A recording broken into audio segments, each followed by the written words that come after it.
Bonjour, c'est Nathan ici et aujourd'hui, j'aimerais vous faire un petit message sur les EMI. Ce sont des expériences de mort imminente des gens de toutes les religions, que ce soit le christianisme, que ce soit, non, des faux chrétiens, je veux dire, l'hindouisme, le bouddhisme, l'islam, etc., qu'ils disent qu'ils sont morts avant d'aller au paradis ou en enfer, et puis ils sont retenus sur la terre, mais cela n'est pas du tout possible selon la Bible, parce que selon la Bible, euh, la mort, c'est quelque chose qui ne se fait qu'une seule fois.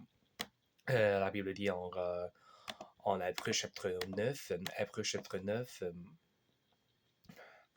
Hébreu chapitre 9, verset 27, et comme il est réservé aux hommes de mourir une fois, et après cela vient le jugement. La Bible dit qu'il est réservé aux hommes, à nous, de mourir une seule fois. Ce n'est pas possible de mourir et puis retourner sur la terre. Non, c'est pas du tout le cas. Si on entend les paroles de Jésus, si vous voulez un témoignage sur l'enfer, sur paradis et l'enfer, il faut écouter la parole de Dieu, surtout les paroles de Jésus, notre Seigneur, n'est-ce pas? Parce que tout ce qu'il nous dit, c'est la vérité. En Luc 16, verset 19 à 31, je ne vais pas tout lire parce que c'est ici où Jésus parle d'un homme riche qui est allé en enfer, et puis il parle aussi d'un, d'un homme pauvre, Lazare, qui est allé au paradis.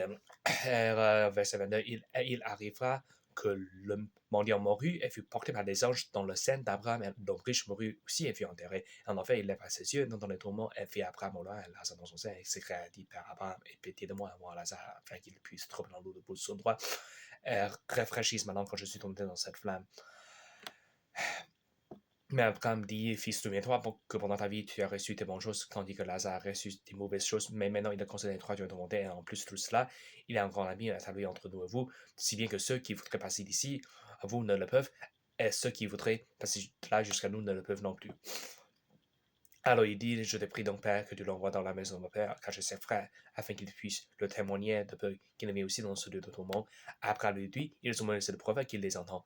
Et il dit non pas Abraham, mais si quelqu'un des morts va arriver, ils se repentiront. Et il dit, s'ils n'ont pas Moïse et les prophètes, ils ne seront pas non plus persuadés, même si quelqu'un ressuscité des morts.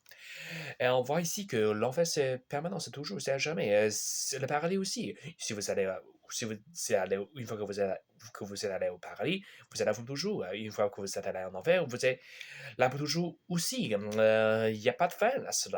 Il n'y a pas de fin. Après la mort, c'est tout. Il n'y a plus de seconde chance. Il n'y a pas de seconde chance. Les ennemis promouvent toute la fausseté qu'on peut avoir une seconde chance de revenir sur la terre après la mort, mais non. Ce qu'on va voir ici, une fois que vous êtes en enfer, c'est trop tard. Et de plus, il y a des témoignages. Il y a les amis disent aussi que ça arrive très souvent que les faux chrétiens qui promeuvent des ennemis, qui promeuvent des ennemis, disent aussi qu'ils ont vu des chrétiens en enfer, ce sont toujours des gens qui se disent chrétiens, qu'ils disent qu'ils sont allés en enfer. Mais non, c'est pas possible selon la Bible. L'enfer, c'est fait pour qui?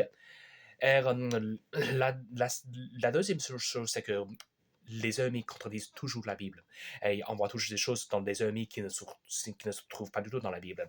Par exemple, il y a des gens qui disent qu'ils voient des anges du diable tourmenter les gens en enfer et qu'ils voient le diable en enfer en train de tourmenter les gens qui sont là, mais non. Matthieu chapitre 25, verset 41, puis il dira à ceux qui seront à sa main gauche, retirez-vous vos maudits, dans le feu sans fin, préparé pour le diable et ses anges. Et encore, ce sont les paroles de Jésus, qui dira aux personnes non sauvées à la fin, retirez-vous de moi, vous maudits dans le feu sans fin, préparé pour le diable et ses anges. Et l'enfer, c'est quoi? C'est préparé pour le diable et ses anges. Ce n'est pas un lieu où le diable va régner sur le peuple, va tourmenter le peuple, non. C'est là où le diable lui-même sera tourmenté par le feu sans même pas la colère de Dieu. Et c'est vrai que c'est Dieu qui tourmente les gens qui sont en enfer, n'est-ce pas?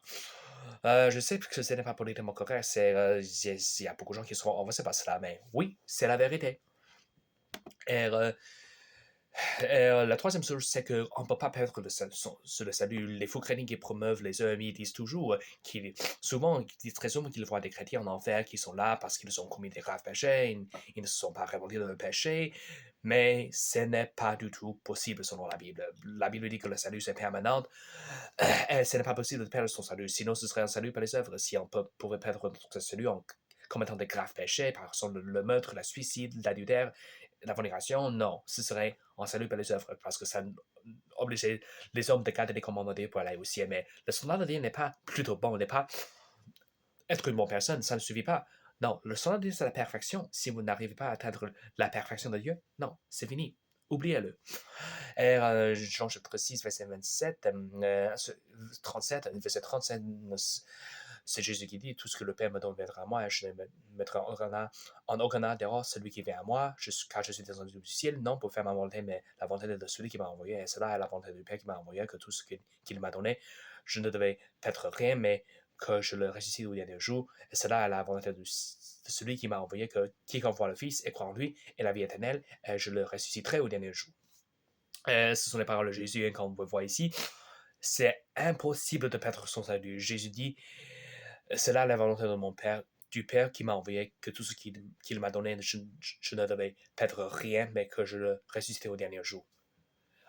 Jésus ne perdra rien. C'est Jésus qui nous gardera jusqu'à la fin. Ce sont les bouts ouverts pour nous qui sont chrétiens, qui sont sauvés. Et la dernière chose, c'est que la parole de Dieu, c'est fini. Là, il n'y a plus de prophétie, parce que en Révélation, en chapitre 22, le dernier chapitre, verset 19 à 18 à 19, c'est la Bible qui dit « Car j'atteste à chaque homme qui entend les paroles de la prophétie de ce livre, si quelqu'un joue à ces choses, Dieu lui ajoutera les plaies qui sont écrites dans ce livre. Et si quelqu'un retranche des mots du livre de cette prophétie, Dieu retranchera sa part du livre de vie et de la sainte ville et des choses qui sont écrites dans ce livre. » Et c'est la Bible qui dit ici que la parole de Dieu, c'est fini. Il n'y a plus de prophétie. Les gens qui disent qu'ils ont entendu des prophéties de Dieu, non, ce sont des menteurs, ce sont des mensonges. N'oubliez que le diable, c'est le roi de ce monde. Et c'est le diable qui est, qui est qui est responsable pour tous les mensonges, qui est le père de tous les mensonges. Si on va en Jean chapitre 8, c'est Jésus qui dit que les personnes non sauvées sont les enfants du diable. Et c'est le diable qui est le père. C'est le diable qui les aveugle. Et parmi ces mensonges, ce sont bien sûr des rêves. Des rêves. Les rêves ne viennent pas toujours de Dieu. Ça arrive fréquemment que les rêves viennent du diable. Et pour les personnes non sauvées, c'est absolument le cas, très souvent. Ça peut être absolument le cas. Jean chapitre 8, verset 44, c'est Jésus qui dit aux personnes non sauvées, vous êtes de votre père le diable et vous voulez faire les désirs de votre père. Il a été maître depuis le commencement et il n'est pas demeuré dans la vérité parce qu'il n'y a pas de vérité en lui. Lorsqu'il dit un mensonge, il part de ce qui lui est propre, car il est un menteur, le père du mensonge. Comme on voit ici, les gens qui ne sont pas sauvés, y compris les catholiques, les faux témoins de Jéhovah, les mormons et toutes les fausses religions, ils sont tous de le père, le diable. Ils sont tous dans le mensonge. Ils ne sont pas dans la vérité comme le père. Le fait qu'ils sont les enfants du diable, ça veut dire qu'ils demeurent pas dans la vérité, ils demeurent dans des mensonges, dans les mensonges du diable. Ça inclut bien sûr des EMI qui sont toujours des mensonges. Qui sont toujours des mensonges.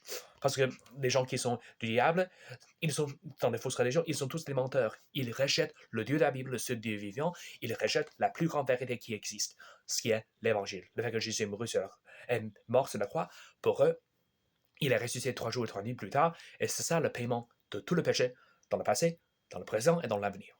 Et en rejetant tout cela, ils font de même les plus grands menteurs qui existent. Les plus grands menteurs qui existent. Le diable, lui, c'est le père du mensonge. Le père du mensonge, le père de toutes les fausses religions qui existent dans le monde, de toutes les fausses idées qui ont pris l'évolution, le Big Bang, etc., le changement climatique, etc.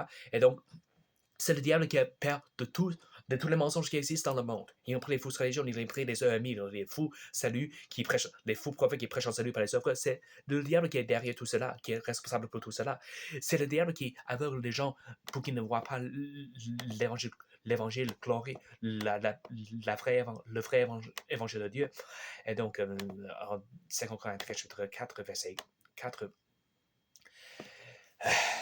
verset 3 à 4.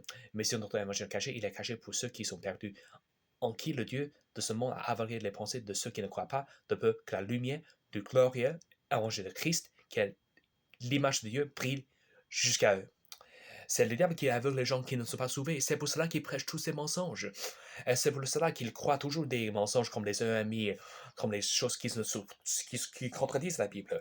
Et la Bible dit très clairement que la prophétie c'est fini. Il n'y a plus de prophétie. Il y a des gens qui ont prédit que Donald Trump serait élu président des États-Unis. Même si cela s'est passé, mais ça n'approuve rien.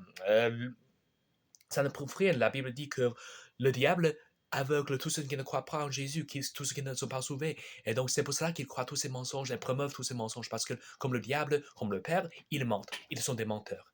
Ils sont des menteurs. Ils sont des grands menteurs parce qu'ils rejettent la plus grande vérité qui existe, ce qui est le Dieu de la Bible et son évangile et son salut gratuit. Si vous n'êtes pas sauvé, je vous conseille de mettre toute votre confiance en Jésus-Christ. C'est lui qui est avec une vie parfaite, qui n'a jamais péché, mais qui a été crucifié sur la croix et qui est ressuscité 3 nuits plus tard pour vous sauver de l'enfer. Parce que sinon, la Bible dit que vous irez en enfer, parce que le chapitre 21, chapitre 21, verset 8, mais la créative, elle est incrédule, elle est sepulturale, elle est démontrée, elle est possédette, elle s'assied à les idolâtres et tous les menteurs auront le part dans le lac qui brûle avec le feu, qui est la cinquième mort. Et les menteurs. Tous les menteurs, c'est qui tous les menteurs? Ça inclut les idolâtres, ça inclut les incrédules, les idolâtres, les sorciers. Mais pourquoi? Tous ceux qui rejettent Jésus, ce sont tous des menteurs parce qu'ils rejettent la plus grande vérité qui existe. C'est le Dieu de la Bible et sa parole, et surtout l'Évangile. Et c'est pour cela qu'on doit mettre tout notre confiance en Jésus pour notre salut. Que Dieu soit loué.